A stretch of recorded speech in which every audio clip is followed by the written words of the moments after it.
हर प्यारे के बंधन बा अरे हम बंधवाई जन्मो जन्म ला तोहार साथ निभाई।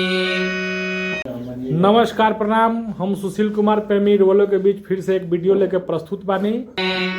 अरे हम जानतानी हो खबू बड़ा तू कलेस में। जहाँ तक आशा बा कि रोलों के ये वीडियो बहुत पसंद आई, देखी लो और वीडियो के आनंद ली लो।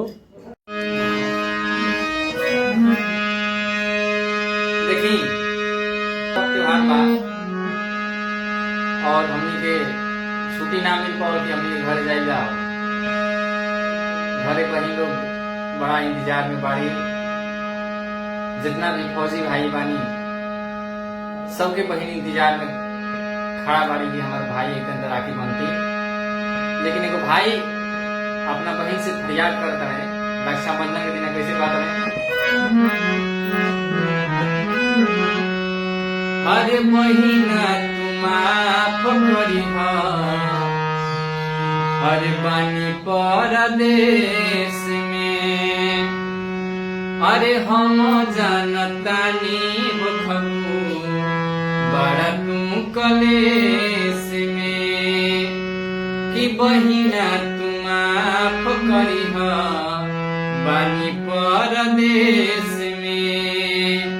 अरे हम जानतानी हो खबू बड़ा तू कलेस में।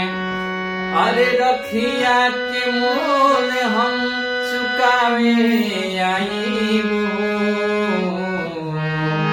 कि रखिया के मोल हम अरे चुकावे आईबो। बहिनिया पर फर्ज के निभावे आईबो। बहिनिया पर फर्ज के निभावे आईबो।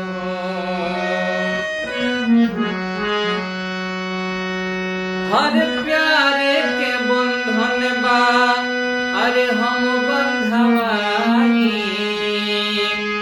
जन्मो जन्म ला तोहार साथ निभाई। कि प्यारे के बंधन बहिनी हम बंधवाई जन्मो जन्म ला तोहार साथ निभाई। अरे हीरा और मोतिया कि हीरा और मोतिया हर लुटावे आईबो।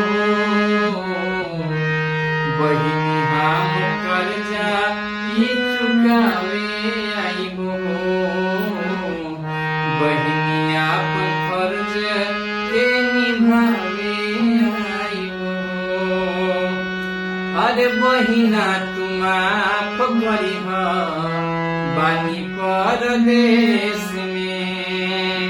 अरे हम जानतानी हो खबू बड़ा तू कलेस में कि बहिना तू माफ करी बानी परदेश में।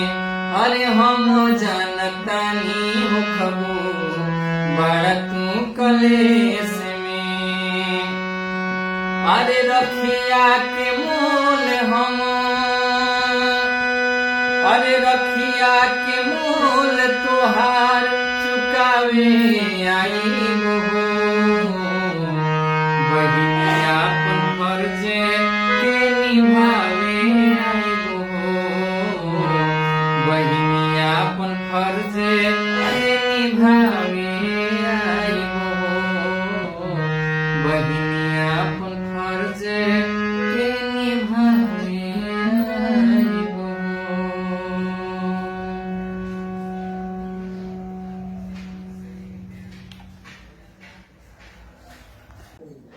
ये वीडियो कैसन लागल रोलो कमेंट में बताएं लोग। धन्यवाद, प्रणाम, नमस्कार, जय हिंद, जय बिहार, जय भोजपुरिया।